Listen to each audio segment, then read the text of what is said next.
Let's see what's going on here. Five of Pentacles, the underlying energy. Okay, this is not feeling like you don't have enough, right?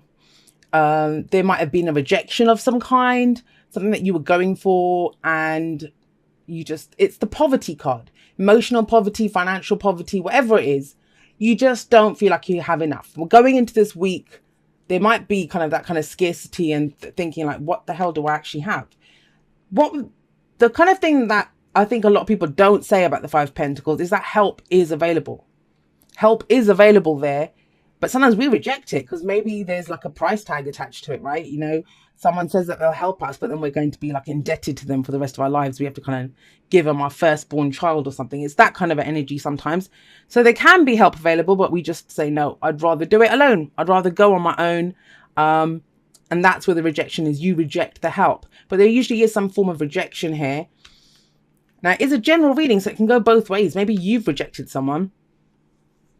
It's interesting to me that the sun is the focus, because that's why I'm kind of harping on about the rejection of help, because you seem to see the potential in something. You seem to see the potential for great happiness in a situation. Now, it might be that you have a plan for a business or for a relationship or whatever, but it's like, I don't have the money yet, or I don't have the support yet.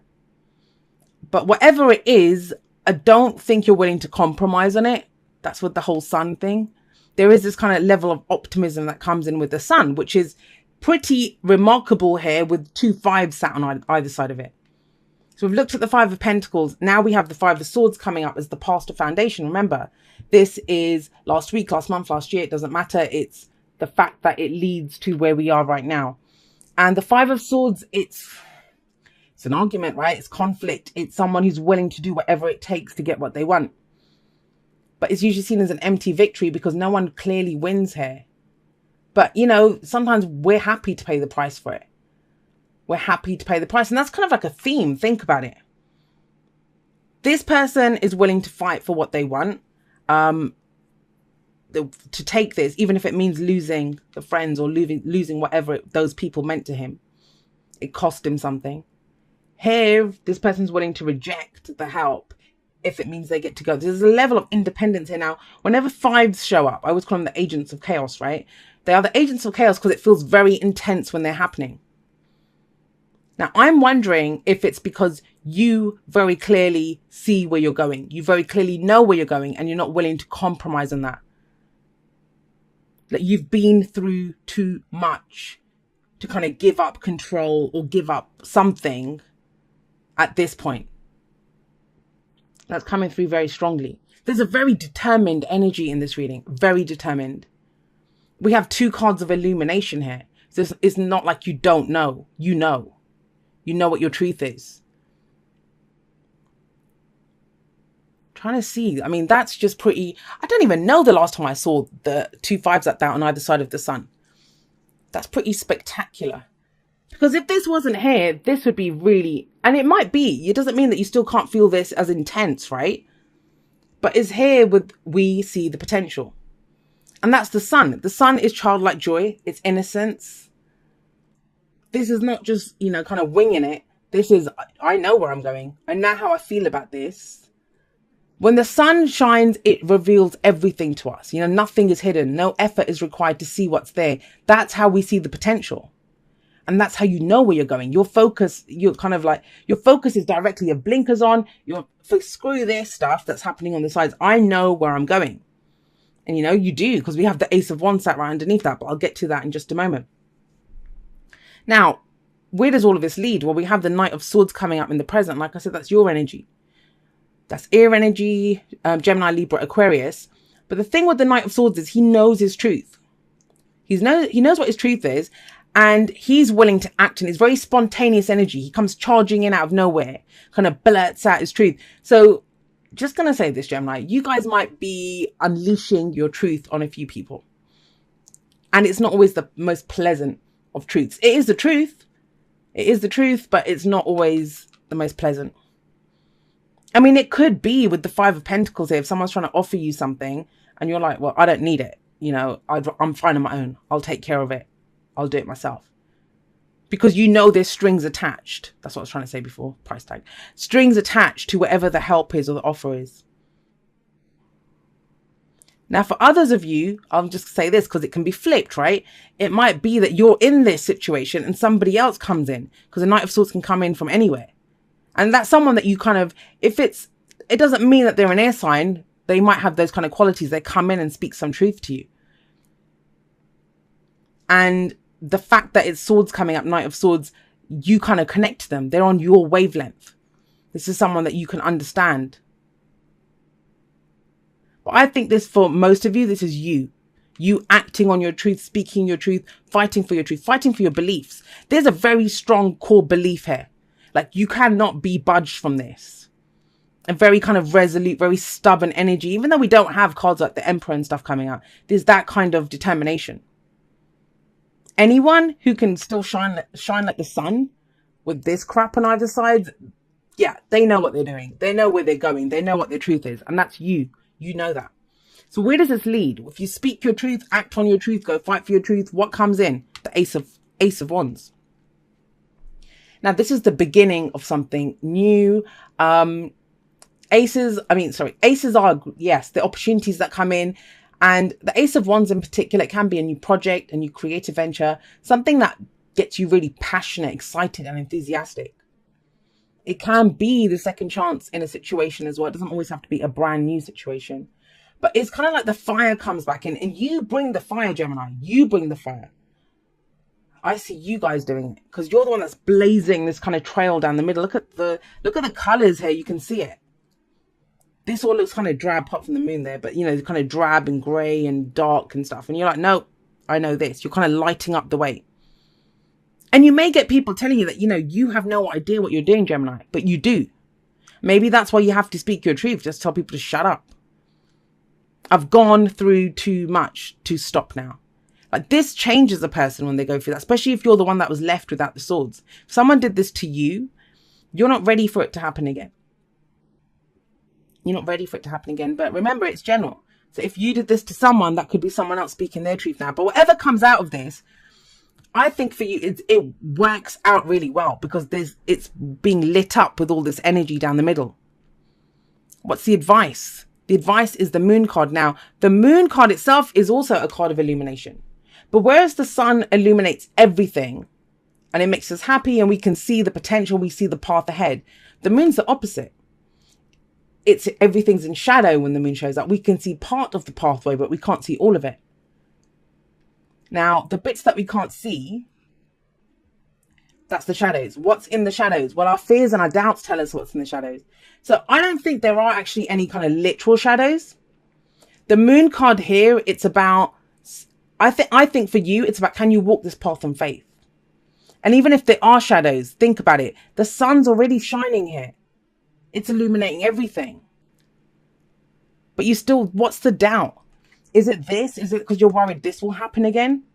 And I think the advice coming up with as the Moon is trying to get you to, it's all well and good kind of fighting for what you believe in, starting something new, having passion, having excitement, having creativity, all of that. But when you choose your words, because the Knight of Swords can be blunt, you know, he can deliver, he's not very tactful in the way that he delivers his truth. Are you doing it from fear of that this will happen again? It's like, I don't want that to happen again. If it's a new situation or a new person that you're dealing with and you kind of unleash all that on them because someone else did that to you. And the Moon could be telling you that. It's saying, you know, trust your intuition on this, that they're not the same person. As long as you're kind of resolute and you stick to your truth, speak from your place of truth, you don't have to cut other people with your words. I kind of get that with the Moon here. I'm going to pull a clarifier though for the Moon. Let's see. So this is very intuitive energy. She's very intuitive. She comes from her heart space. And I think that's what it is. It's kind of asking you to kind of be a little softer in your approach, because that's the advice. It's all great. It's all good. Please do fight for your truth. You know, go for this. But if we're doing it because we've been rejected, you know, we see a path forward, and it's about being considerate. You know, you can speak your truth, you can say it in a million different ways, but you don't have to be harsh with it. You know, it's about being a little bit considerate in the way that you deliver the truth. She is kind, she is caring, she's nurturing, but she knows what her cup is worth. She knows what it's worth. So she's just not going to just hand it over to anyone, and trust in yourself that you're not just going to hand over your cup whether that's the cup of love, friendship, whatever, you know, wherever you're coming from emotionally. Because we have some very logical energy here, right? Very head-oriented energy. We have passion, creativity all in the middle. But you still have some fears and doubts. And that's normal if you've been through the Five of Swords energy. So if you're dealing with someone new in a new situation, you know, it's about doing it with grace. Coming from a heart space. It may not be that person's fault. It won't be. If it's a new person, it's not their fault. Whatever was done to you in the past, right? Spiritual connection. This relationship has a connection that goes beyond this lifetime. And receive with love and appreciation. Receiving something lovingly from others is a way of showing love. Now, that might be it, right? That you're all on this kind of, I'm going to do this. I know where I'm going. I know what my potential is. I'm going to speak my truth. I'm going to do this. Then there's a spanner in the works. This may be that there's a connection with someone here. And that's what keeps you going, maybe. Even though there's crap all around you with this Five of Pentacles, Five of Swords energy surrounding the sun. Is that what's keeping you optimistic? Is that what's keeping you seeing the potential? Because you know you have this connection with someone. But maybe it throws you that, you know, you are so determined to be on this solo path and go forward and do what you want. And maybe the Queen of Cups is someone else that comes in. And that's what kind of throws you a little bit. You're confused by this. It may be that you say something to someone and you're expecting them to kind of retaliate and argue, because that's what used to happen in the past, right? There was an argument here and it's different now.